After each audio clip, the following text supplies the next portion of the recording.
The morning of March 2025 in Santa Monica was bitterly cold, the wind sweeping in from the Pacific Ocean through the towering palm trees, carrying the sharp, salty tang of the sea and a rare chill for America's west coast.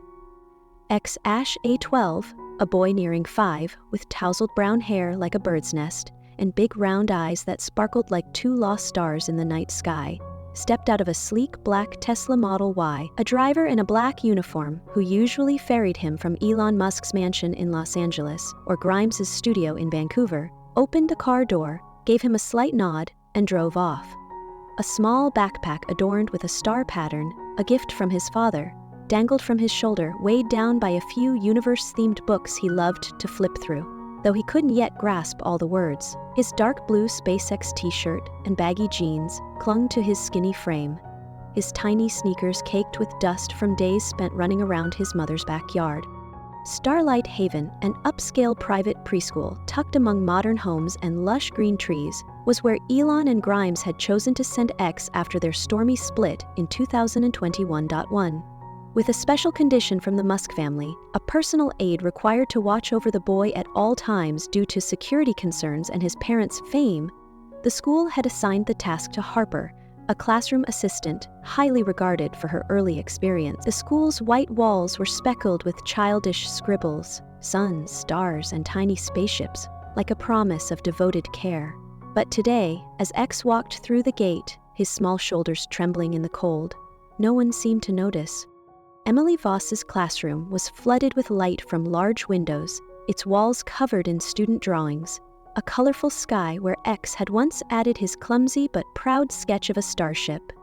"Hi, X," Emily called, her smile gentle like sunlight. He gave a faint nod, setting his backpack on a small wooden table, but his sleeve slipped up, revealing a pale bruise on his thin arm. It was faint, like a stray cloud, but enough to make Emily freeze, her gaze darting to Harper standing in the corner, AirPods in her ears, eyes glued to her phone. "X, you okay?" she asked, but he just shrugged, his misty eyes no longer shining as they usually did. Recess came fast, like a gust of ocean breeze. The other kids' laughter echoed across the green lawn, a red ball bouncing between their little feet. But X sat alone under an old oak tree, arms wrapped around his stomach, staring far off toward the horizon where the sea glimmered faintly. Henry Ortiz, an elderly janitor with snow-white hair and a slow gait, pushed his trash cart past and stopped when he saw the boy. In X's hands were an unopened milk carton and a dry, crumbly cookie, food Harper had given him that morning as part of her duties. "Not hungry, kid?" he asked, his voice deep and warm like waves lapping the shore. X shrugged, his voice a faint whisper in the wind. "The milk's sour, the cookie's no good either." Henry frowned, glancing at the carton. Expired a week ago. He recalled yesterday how the boy hadn't touched his lunch, just sat watching his friends play, eyes empty. "Who gave you this?" he asked, his tone soft but sharp. "Harper," X replied, eyes fixed on the ground, fingers fidgeting with blades of grass, as if dodging the question. A chill ran down Henry's spine, but he said nothing more, resuming his work in silence, though his eyes kept trailing the boy from afar. The day passed in an eerie stillness. Emily started watching X more closely. During story time, as she read about an astronaut soaring to the moon, he didn't raise his hand to ask, "What about Mars, miss?" like he always had, instead sitting quietly, fiddling with the frayed edge of his shirt, his gaze lost. At lunch, the meal Harper had packed stayed sealed, a moldy peanut butter sandwich and a few browned apple slices. "X, why aren't you eating?" she asked, sitting beside him, her voice tender but laced with worry. "I'm not hungry," he mumbled, but the way he clutched his stomach sent a shiver through her. "Who made this sandwich?" she pressed, fishing for clues. "Harper," X answered, his voice dissolving into the air. Emily filed the name away, her eyes narrowing as they flicked to Harper in the corner. Still engrossed in her phone, she resolved to keep a sharper watch. By Wednesday, things grew clearer in a terrifying way. As X shed his jacket to hang it on a hook, Emily caught a glimpse of a fresh bruise near his wrist. Bright red, stark, like a star fallen onto tender skin. "X, where'd this come from?" she asked, her voice trembling, heart pounding. "I fell," he said quickly, yanking his sleeve down to cover it. But his evasive eyes and hunched shoulders told her he was lying. Anger mixed with helplessness surged inside her. This boy wasn't just hungry or tired. He was being neglected, right here, in a school meant to be his sanctuary. After class, she sought out Henry, pulling him aside to a corner of the playground as the afternoon sun faded. "Have you noticed anything off with X?" she whispered, her voice shaky as if afraid of being overheard. He nodded, a rare fury glinting in his aged eyes. "I've seen Harper ignore him too many times. Yesterday he fell off the slide, no one there to catch him. I had to check on him myself. The food's spoiled, like nobody gives a damn." He gripped his broom handle tight, his voice dropping low. "This is Elon Musk's son, and he's treated like this? I can't wrap my head around it." Emily bit her lip, her hands clenching the wooden bench until her knuckles whitened. "I want to report it, but I'm scared. If I'm wrong, the fallout could be huge." Henry nodded, but both felt the crushing weight. This was Æ A-Xii, a name tied to two of the most powerful people on Earth. Friday erupted like a supernova blast. During outdoor playtime, X climbed the fiery red rope ladder he loved, his tiny hands gripping each wooden rung tightly, his eyes lighting up in a rare spark as if rediscovering himself. Harper, tasked with standing below to catch him per the Musk family's special demand, sat meters away on a bench, AirPods in her ears, eyes locked on her phone, deaf to the faint "miss" as X's grip slipped. He crashed down, a harsh thud ringing out on the grass, followed by a childish scream that shredded the peaceful air. Emily bolted from the classroom door, her heart slamming to a stop. X lay curled up, clutching his arm, fresh red blood oozing from a long scratch on his elbow, his watery eyes pleading with her for rescue. "X, are you okay?" she yelled, dropping to her knees beside him, her trembling hands touching his shoulder. He nodded weakly, tears streaming down, his body shaking as if it might shatter. "Where's Harper?" Emily spun around, her voice roaring with fury. Harper rushed over, fumbling to yank out her AirPods, her eyes wild with panic. I didn't see, I only looked away for a second," she stammered, her face paling. "A second?" Emily shouted, her voice cracking with outrage. "This boy's been starving all week, covered in bruises, and now he's fallen like this? You're paid to watch him. You call that a second?" Harper bowed her head, tears falling, but offered no reply. Emily lifted X, guiding him to the nurse's office, bandaging the scratch with white gauze, but in her mind, a decision solidified. It was time to call his parents. She grabbed the phone, hands shaking as she dialed Elon Musk's emergency number from the school records. The line rang 3 times before his voice cut through, sharp as steel. "Who's this?" he demanded, clearly in the middle of a meeting. "Mr. Musk, this is Emily Voss, X's teacher at Starlight Haven," she said quickly, fighting to stay calm. "He fell today, got a scratch, and strange bruises. I think you need to know now." Silence hung on the line for a beat. Then Elon's voice exploded like a rocket launch. "What? My son fell, strange bruises, who let this happen?" The sound of a chair scraping hard echoed. "He just shot to his feet." "I'm not sure, sir," she replied, her voice quivering. "But Harper, the aide assigned to X, hasn't done her job." "I'll be there in 2 hours," Elon snarled, hanging up without another word. Emily dialed Grimes next. Her dreamy voice floated through the phone like she was mid-song. "Hello? Who's this?" "Miss Grimes, it's Emily Voss," she said. "X fell today, and we're worried he's been neglected. Can you come?" "What? X is hurt?" Grimes screamed, her voice shattering. "I thought the school was taking care of him." "I'm flying back now." She choked up, then the line went dead. Late afternoon painted the Santa Monica sky blood red as 2 private jets made emergency landings near Los Angeles Airport. Elon strode into the school, his crisp black suit impeccable, eyes blazing like a nuclear reactor, his presence so commanding the hallway seemed to tremble. Grimes raced in behind him, green hair a tangled mess, hands clutching her thin coat. Red-rimmed eyes brimming with panic, they stormed into the principal's office, where X sat hunched in a chair, arm wrapped in white bandages, teary eyes fixed on the floor. "A-Xii!" Grimes lunged forward, dropping to her knees to hug him, tears spilling over. "Mommy's so sorry, sweetheart." He nestled into her, whispering, "I'm hungry, Mommy. Nobody gives me good food." Elon's fists clenched, his gaze swinging to Emily and Henry, his voice rumbling like an engine about to blow. "Who did this to my son? I pay the school to keep him safe, not to let him starve and get hurt." He stepped closer, the pressure radiating from him suffocating the room. Emily took a deep breath, recounting it all. The days X went unfed, the mysterious bruises, the fall no one saw. Henry chimed in, his tone firm. "Harper's been neglecting him. Expired milk, rock-hard cookies. I saw him fall off the slide. Nobody caught him." Elon slammed his hand on the wooden desk, the bang like a small explosion startling X in Grima's arms. "I shell out thousands for this school, and my son ends up like this?" He whipped around to Harper, trembling in the corner, his glare hot enough to burn her to ash. "You! Explain yourself right now!" The principal, Clara Bennett, a middle-aged woman with tightly bunned hair and a stiff voice, jumped up from her chair, hands raised as if to soothe. "Mr. Musk, please calm down. Harper's a trained classroom aide. I'm sure this was just an unfortunate accident."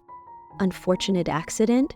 Elon cut her off, his roar like a Tesla engine at full throttle, his icy eyes pinning Clara.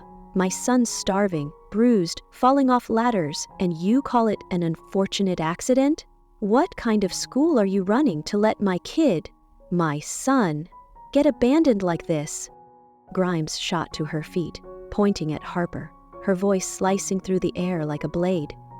"You were supposed to watch my boy. You sat there messing with your phone instead of protecting him. You think we're blind to how you've ignored him?" Harper drew a shaky breath, trying to steady her voice despite trembling hands. I didn't ignore X. I was still keeping an eye on him. It's just he slipped too fast. I looked away for 1 second to check a text, couldn't catch him. It's not my fault." She lifted her chin, attempting to defend herself, her eyes flickering with defiance and fear. "A second," Elon bellowed, stepping toward Harper, his overwhelming force making her shrink back. "You think 1 second justifies my son hitting the ground, bleeding, crying? What are you paid for? To scroll your phone and blame it on, he slipped too fast?" Clara cut in, her shrill voice straining to drown out Elon's fury. "Mr. Musk, I assure you, Harper is a dedicated employee. She's always done her job well before. Maybe today was just a bad day. We'll review our procedures." "A bad day?" Grimes screamed, tears rolling down her cheeks, her arms clutching X tight as if he might vanish. "My son's been starving for a week, covered in bruises, eating rotten food. This isn't a bad day. It's a complete failure of this school. You think we entrusted him to you for him to suffer like this?" Elon turned to Clara, his voice dropping low but cold as ice, each word hammering down like a blow. "You say she's dedicated? I see a child abandoned, hurt, right under your nose. How do you run this place and not know what your staff is doing? I ought to sue this school and see how you explain it to the world." Harper, cornered, suddenly shouted, her voice breaking in desperate sobs. "Enough! I didn't mean to hurt X." I'm sorry. She collapsed to her knees on the floor, hands trembling over her face as she wept. "My daughter, she's got severe pneumonia. She's dying in the hospital. Last week the doctor said she might not make it. I couldn't focus. I have to work to pay the bills, but every time my phone buzzes, I'm terrified it's news she's gone. I didn't want this." The room fell deathly still, like a black hole swallowing all sound. Harper's cries echoed, slicing through the suffocating air. Elon froze, his piercing eyes softening, his clenched fists slowly unclenching. Grimes stared at Harper, her tears halting, her mouth parting in stunned silence. Clara stood motionless, her arms dangling, her rigid face now pale as if drained of life. "Your daughter is sick?" Grimes whispered, her voice trembling like a discordant note, her grip on X tightening. Harper nodded, tears streaming onto the wooden floor, choked beyond words. Elon turned his face away for a second, drawing a deep breath, as if wrestling to suppress the rage melting into something else. Pain? Regret? He faced her again, his voice low, no longer frigid but heavy with feeling. Why didn't you say anything? Why let my son pay for your suffering? Harper looked up, her red-rimmed eyes meeting Elon's, her voice fractured. I was scared of losing my job. If I stopped, I couldn't save her. I tried to do right, but every day I just thought of her. I'm sorry, X. Sorry, Mr. Musk. Sorry to everyone.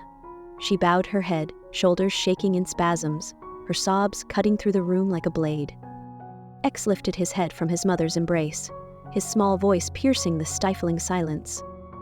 Is her kid really sick? He looked at Harper, his big round eyes flickering with confusion and a hint of empathy. Harper nodded, choking back tears to answer the boy. Yeah, X. I'm sorry I didn't take good care of you. Grimes released X, stepping closer to Harper, kneeling to face her, her shaky hands resting on Harper's shoulders. We know the pain of losing a child, she choked out, tears welling up again, her voice soft like a broken lullaby. But my son, he didn't deserve to suffer for it. You should have told us. She pulled Harper into an embrace, the two women sobbing in each other's arms, their cries blending into a symphony of sorrow. Elon stood silent, watching, a rare glint of understanding shimmering in his deep eyes. Not anger now, but compassion. He turned to Clara, his voice steady but firm. You heard her. Your staff endured this, and my son paid the price. I want you to find a new aide for X, the best there is, right now. This school needs to change. Clara nodded, tears quietly streaking down her once stern face, now softened by emotion. I didn't know. I'm sorry, Mr. Musk. Miss Grimes, I'll fix this, I promise. Elon pulled out his phone, dialing his assistant with lightning speed. Send medical support for Harper's daughter. Hospital, doctors, everything they need. And make sure she gets full pay while she's off caring for her. Do it now. He turned to Harper, his voice cold but not cruel, his gaze locked on hers. I'm mad at you, damn mad, but I won't let your kid pay for your mistake like my son did. Take a break, look after her well. Harper looked up, stunned, tears still falling. You're not firing me? You're paying me too? She stammered, unable to believe her ears. Elon took a deep breath, glancing at X nestled against Grimes, then back at Harper. I'm not that good a guy, but looking at my son, I know he wouldn't want another kid to suffer. Don't make me regret this. Grimes rose, wiping her tears, hugging X tighter, whispering in his ear. Mommy and Daddy won't let you hurt anymore, sweetie. X nodded, his tiny hands clinging to her shirt, his eyes gleaming like two stars reignited after a storm. That night, Elon and Grimes didn't take X back to the lavish Los Angeles mansion or Grimes's vibrant art studio in Canada. They rented a small house in Santa Monica near the school, deciding to stay with him for at least a month to make up for the days he'd been left adrift amid their packed schedules. In the little kitchen, the smell of toasted bread and peanut butter wafted through. Elon awkwardly slicing with an ill-fitting knife, while Grimes sang a self-made song about stars, her lilting voice coaxing giggles from X. Like this, kid? Elon asked, handing him a slightly lopsided peanut butter sandwich. X nodded, mouth full of crumbs, his eyes shining like twin stars reborn. Better than the old cookies, he said, his young voice brimming with joy. The three burst into laughter, their voices mingling in the warm space, chasing away the chill of the Santa Monica night. The next week, Starlight Haven changed noticeably. Mia, a new aide handpicked by Clara, a young woman with a radiant smile and a love for kids, always brought fresh milk and soft star-shaped pastries dusted with sugar, which X dubbed star cakes for their sparkle. The school tightened its oversight, ensuring no child was overlooked during playtime. Harper took leave to tend to her daughter, sending a long, tearful message to Elon and Grimes from the hospital. I don't know how to thank you both. My girl's in intensive care because of your help, and I still have pay to support her. I'm so sorry I failed X. I'll never forget this kindness. Night fell over Santa Monica, stars twinkling across the sky like an endless tapestry, their light reflecting down onto the silent sea. Inside the small rented house, Æ-Xii curled up on the plush sofa, his steady breaths filling the quiet space. A thin blanket printed with planets, a gift Grimes had brought from Vancouver, draped over him, hiding the fading bruises on his small arms. He slept deeply, lips curved in a faint smile, as if dreams of spaceships and distant stars were finally free of encroaching shadows. Elon sat in the armchair beside him, his calloused hands, usually gripping a pen or tapping a keyboard, resting gently on his knees. He watched X, the sharp gaze familiar from SpaceX meetings softened now, deep as a black hole brimming with emotions he rarely showed. Grimes sat across, feet propped on a chair, fiddling with a silver bracelet, her tangled green hair glinting under the warm yellow lamplight. They sat in silence, but the space between them no longer felt cold like the months of custody battles past. "We've got to do better for the kid," Elon said suddenly, his voice soft but firm, like when he ordered a rocket launch. He looked at Grimes, his eyes no longer those of an eccentric billionaire, but of a father realizing how much he'd missed. Grimes nodded, her hand pausing on the bracelet, shifting to gently stroke X's messy hair. "Yeah, from now on," she replied, her voice tender like an unfinished melody. She leaned down, kissing his forehead, whispering, "Mommy and Daddy won't let you feel lost anymore, X." He stirred slightly in his sleep, as if sensing that promise. At school, Emily Voss stood at a distance, smiling as she watched X run and play with friends, his laughter blending with the distant crash of ocean waves. Henry Ortiz, gripping his familiar broom, looked at the boy and nodded with satisfaction, as if a lost star had reclaimed its sky. At home, amid Elon's tales of Mars, told with the fervor of a global pitch, and the strange tunes Grimes sang while mixing hot cocoa, X slowly built a new world. No more days of hunger, no more mysterious bruises, no more fear of being forgotten among adults too busy to notice. The story of Æ-Xii isn't just a boy's journey through dark days. It's proof that even the brightest stars can stray, and sometimes, even those who seem invincible, like Elon Musk with his dreams of conquering the cosmos, or Grimes with her vibrant art world, need a jolt to see what truly matters. They weren't perfect parents, not always putting their son above their grand ambitions. But when X's light dimmed, they paused, listened, and worked to reignite it. Behind their initial fury at Harper lay a deeper lesson. Life isn't always simple enough to judge right from wrong. Harper wasn't evil, just a mother swept up in her own whirlwind of pain, unintentionally hurting another child. And instead of punishment, Elon and Grimes chose compassion.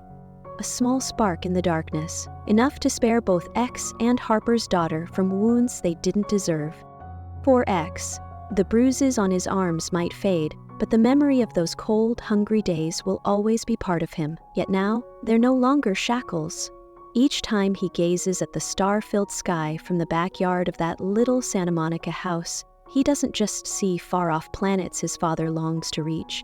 He sees a home, a place where his mother's laughter, his father's stories, and the kindness of those around him have woven a safety net, keeping him from falling again. This story isn't only about the healing of a boy named Æ-Xii. It's a reminder that in a vast, chaotic universe, sometimes the greatest feat isn't conquering the stars, but safeguarding the tiny light right beside you. And when kindness is sown, even amid anger or pain, it can bloom into a new sky, where every lost star, no matter how small, finds its way home. If this story has touched your heart, don't forget to share your thoughts about the story and let us know which city you're watching from. We'd love for you to share its message by liking and sharing it with your friends, helping us reach our first milestone of 1,000 subscribers, which means the world to us and allows us to create more meaningful stories for you. Thank you for your support, and we'll see you in our next story.